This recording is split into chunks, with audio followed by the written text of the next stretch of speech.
So basically, there's an interesting thing going on in that we're starting to study essentially who the hell is paying tax.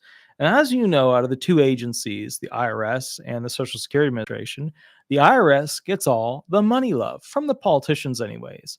Right, 87,000 potential, money to hire new employees to go out and find all these people who aren't paying taxes. Now, what's a large group that's not paying taxes? Well, recent immigrants aren't, right? Under the table types of businesses aren't. And what it comes down to is taxes are important specifically for Social Security benefits because at the end of the day, we don't have enough money coming in. That's the bottom line. Let's go into this article. This is from Sean Williams, specifically from fool.com. Social Security has an income inequality problem and it can't be swept under the rug anymore. February 4th, 2024. I thought he did a really good job with this article. I just want to go through basically a couple of things here.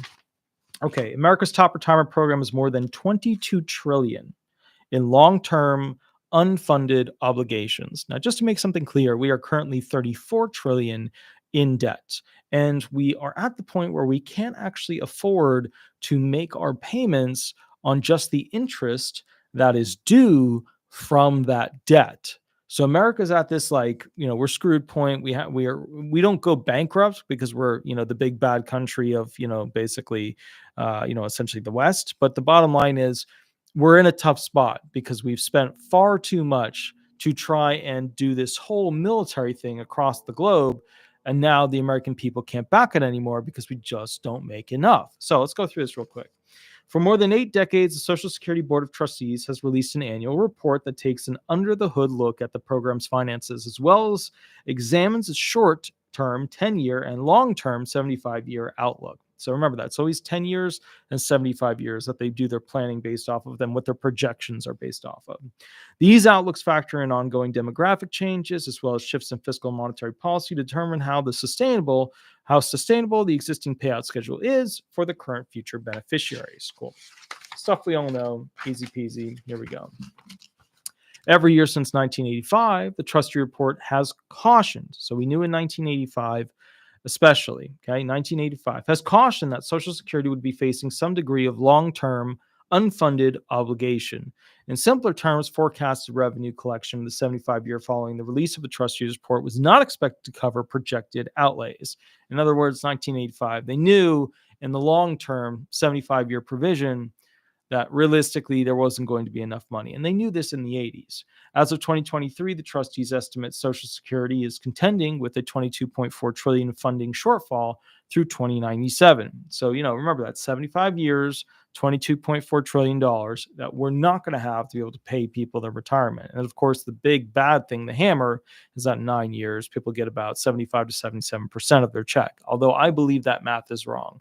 I believe that projection is incorrect. I believe we're going to hit that wall where people are going to only get around 75 to 77% of the retirement benefits in about, I would say, 6 to 7 years because of what's going on with the economy. To provide clarity, this doesn't mean Social Security is facing bankruptcy or insolvency. Rather, it means the current payout schedule, including annual cost of living adjustments, can't be sustained based on current projections. If the asset reserves, the trust funds, of the Old Age and Survivors Insurance Trust Fund are exhausted by 2033, as the 2023 Trustees Report pretends, retired workers and survivor beneficiaries could see their benefits reduced by up to 23%. Which, if that happens, a lot of elderly people will have to sell off their homes, sell off their cars, sell off their stuff, and then go into the rental game to be able to survive for the rest of their life on that smaller amount of money, which means all these corporations would buy up their houses. And putting it simply, those millennials and Gen Zers that were supposed to inherit will not be able to inherit from those parents, which creates this repetition of poor people just getting poor in America and people who are wealthier getting wealthier in America. Cool. To blame for this predicament has nothing to do with Congress stealing Social Security's asset reserves. And he's right. The money that was taken as they earned over a certain amount and they had more than they needed and they used that for other funding and things like that. That wasn't the real definitive thing that hurt this whole thing. Undocumented workers, they weren't the real problem, or any other myths that may prevail on social message boards, etc. Rather, the bulk of Social Security's troubles can be traced to demographic changes. And that's correct. If you look at the big bad number here, it's basically having a lot of people work, they get old, they're going and retiring, and now the next generation after them, there's not as many of them, and they can't pay for the retirement benefits of those that basically worked. Cool. The best example is the steady retirement of baby boomers from the labor force. While boom in births following World War II pumped up Social Security's assets reserves during the 1920s and early 2000s, the retirement of these workers is now weighing heavily on the worker to beneficiary ratio. A lesser known reason for Social Security financial woes, which I recently, the person who wrote this article, covered in the 25-year decline in legal migration into the United States. And that's actually an interesting thing. So what happened is legal migration was slowing down. No, it's obviously not right now. Right now, it's out of control. It's completely rampant. It's ridiculous. It's absolutely insane. So the point is, bottom line, I think Charlton Zimmerman puts a good point out there. Who can live on $7.25 an hour? Although in Florida now it's what is it? It's 13 an hour. I'm pretty sure. Yeah, it's 13 an hour.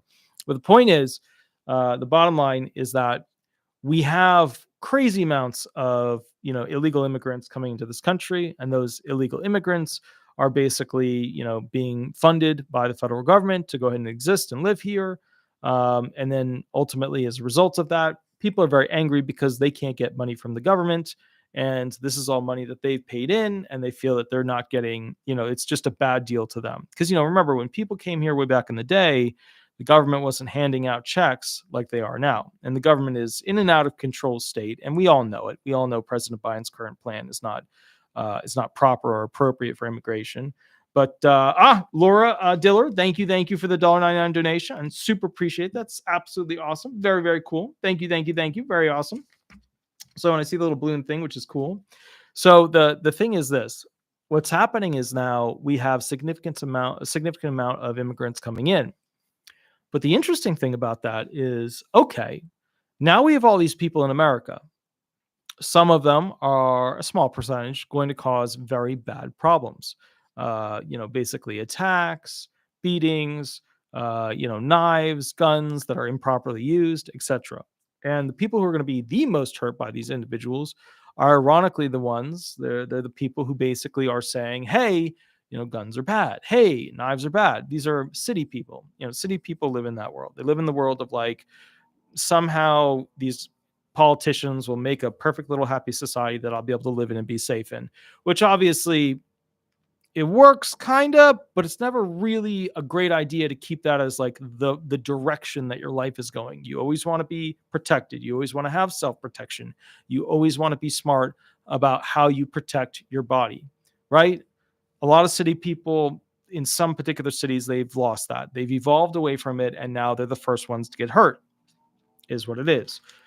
So now, with that said, America's top retirement program counts on a certain number of younger people basically migrating into the U.S. each year. Younger people will remain in the workforce for decades, thereby providing much-needed payroll tax revenue for Social Security benefits. But under the radar problem that can no longer be swept under the rug is income inequality. Cool. So right over here. All right, income inequality. In 2022, Social Security brought in approximately $1.222 trillion in revenue from three funding sources, right? You got the payroll tax contribution, net interest on asset reserves, and taxation of benefits. So let me just go through what those are. Payroll tax contribution, that's your FICA taxes that you pay on your income, right? Net interest on asset reserves, right? That's the bond market increase for the special bonds that your trust funds are, put into. So you have money put into the trust funds put the money into special bonds, and then poof, you get basically net interest on asset reserves, okay? And then taxation of the benefits. So basically that's wait, did I do this wrong? Well, payroll tax contribution. That's your FICAs. And then taxation of the benefits. So some of these benefits, some of your retirement benefits, and other types of benefits are taxed when you earn additional money. And so that's your taxation of benefits. When they reduce your benefit, because you made other funds in other places, that boost, that's, penny, saved is a penny made, that increases the overall amount that they have to keep on file. So once again, your FICA taxes, your trust fund interest, and then basically when you go ahead and earn money and get taxed and it reduces your Social Security benefits, that's the other way that they get money. Next thing, the payroll tax accounted for about 90%, 1,107 trillion of this revenue. Okay. The Social Security's 12.4% payroll tax is applicable to earned income, wages, and salary, but non-investment income between 0.01 cent, it's just 1 cent, and 168,600 as of 2024. So, keep in mind, bottom line is that, you're going to get taxed FICA taxes. It's actually more than 12.4% because of the whole Medicare thing. It's just over 15%.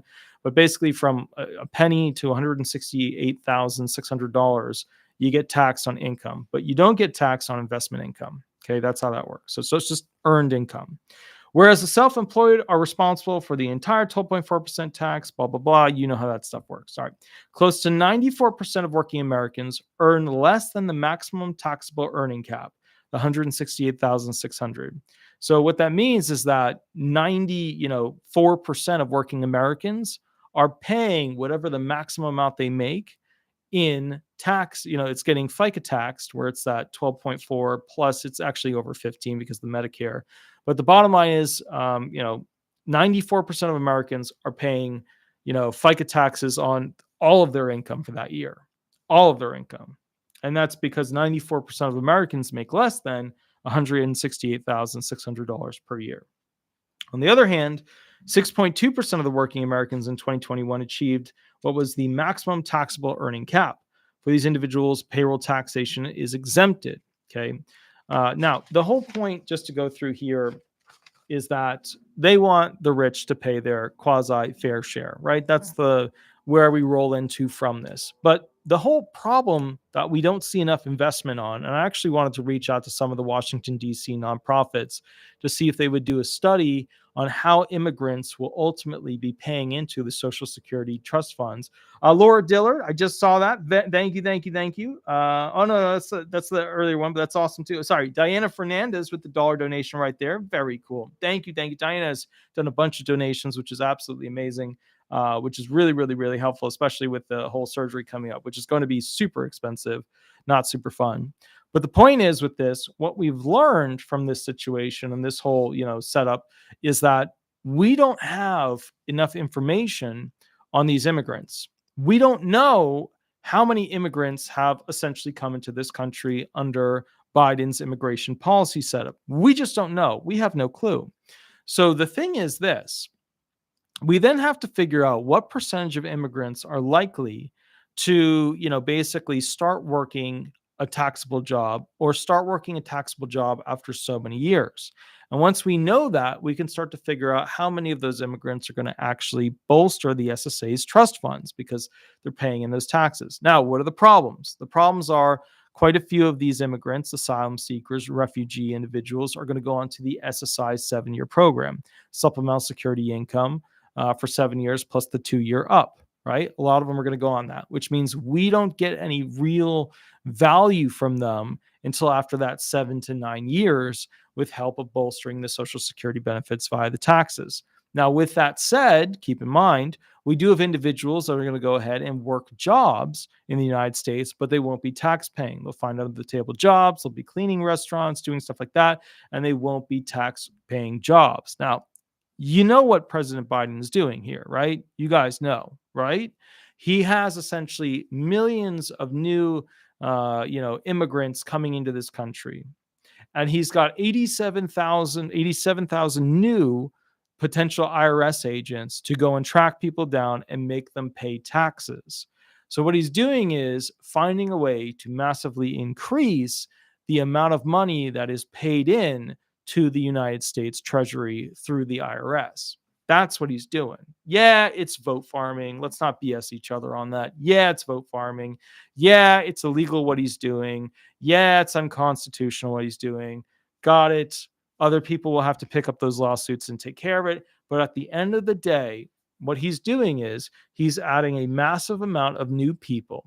And in order for those new people to survive, if they're not going on to the SSI 7-year program, they'll have to get a job. And his goal is to tax them. He wants more humans that are going to get working, that are going to be taxed. That's his goal.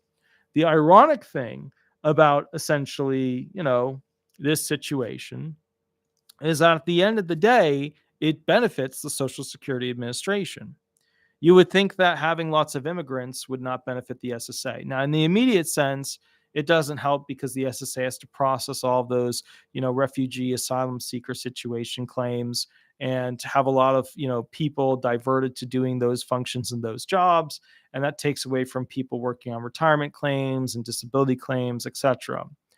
But once you get past like this initial little grouping year, where the government gave them a debit card with 5 grand on it, the government gave them money and sent them to this state or this county or this, city. Once you get past that, after that, 10-year period, a lot of these individuals will integrate into society. And when they integrate into society, they're going to be paying taxes just like everybody else, right? And so what that means is that ultimately we have massively increased the amount of immigrants coming into this country, which means we will ultimately massively increase the amount of citizens that we have working and paying taxes. Why is this relevant? It's relevant because all of the current citizens are not having enough children. Why is this relevant? Well, a lot of current citizens aren't having children because their student loans are really high, causes a lot of anxiety and depression. Also, let's call it is, jobs aren't paying that much. So people don't feel secure. They just don't feel secure. And so what you have are these like groupings of individuals. You have young professionals that are not having kids that should be having kids. You have basically other individuals that are working kind of lower level jobs and they're having a lot of kids, or they're not having any kids at all, or they're just having one child. And ultimately what's happening is we're having this flex problem where we're just not making enough kids. And the reality of that is that if everybody made $20,000 like more dollars than what they're currently making, they probably have more children. That's the reality. A better economy, a better capitalism-based economy that's not just mega corporations dictating what's going to happen. That ultimately creates more babies. But that's not what President Biden is doing. He's got a downed economy where things are really expensive. Diana Fernandez, again, thank you for the dollar donation. That's absolutely amazing. Absolutely amazing. So basically what's happening is that we've got a downed economy. Economy's not doing super well because the rare commodities, the basic commodities are very expensive, right? So things like food, things like, gas is cheap right now. It's going to go way back up again. But, for the longest part, gas was really expensive. And so what's happening as a result of this is that the standard of living is lowered because people can only afford so much. They're basically buying less. So as a result of that, we've got a bad economy. But if you can put a lot of new people into the economy and get them paying taxes, ultimately the government gets more money to spend. And it somewhat helps the economy, I guess, recover to some degree. However, it's going to take probably 10 years for that really to start working its way through the process. Unless, of course, those new 78,000 IRS employees are able to find the new immigrants and then tax them just like everybody else. So what I think is interesting here is that the progression of this whole thing is that the citizens that we have ultimately can't save this country because they haven't made enough kids. And if they haven't made enough kids, basically you have to let's say 2 people have a child today. It's going to take at least 18 years for most children to go ahead and get out into the workforce. I worked younger than that. I grew up on a farm, but a lot of kids nowadays, they don't work until 18. So the point is bringing in massive amounts of immigrants. It's like instantly having new adults, adult, and tax them all. And that's the idea. All right. I will catch you guys a little bit later. And then basically I will see you at the next video. And the next video is an interesting study basically on essentially what's going to be coming up when it comes to the future of the Social Security Administration, why there's some big hiccups in this whole system. Although, I think what I'll probably do, because I can either do 1 or 2 videos. Let me ask you guys, which video do you want me to do?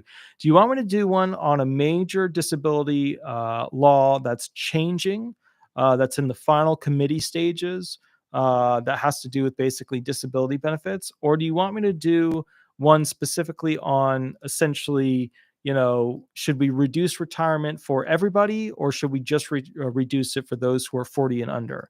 I feel like the 40 and under one is more exciting as a video, but I feel like the one that's about, specifically the new rule that's coming out, I think that's a rule you'll probably want to know about Social Security disability benefits. So let me see here. What do you guys want? Do you want a new rule one about Social Security disability benefits, or do you want me to do an analysis as to the options of, do we reduce benefits for everybody for retirement, or do we basically just reduce it for those under 40? I see one for the rule. I see one for the rule. I see one for both. The rule. Okay, cool. So we're going to be doing the new rule next, which is a new, very important disability rule that changes the landscape of the 5-step sequential process, which are the elements of disability law. I will catch you guys at the next video in about 5 minutes, and I will see you there. All right, see you there, guys. I'll catch you a little bit later. Thanks so much. Bye-bye.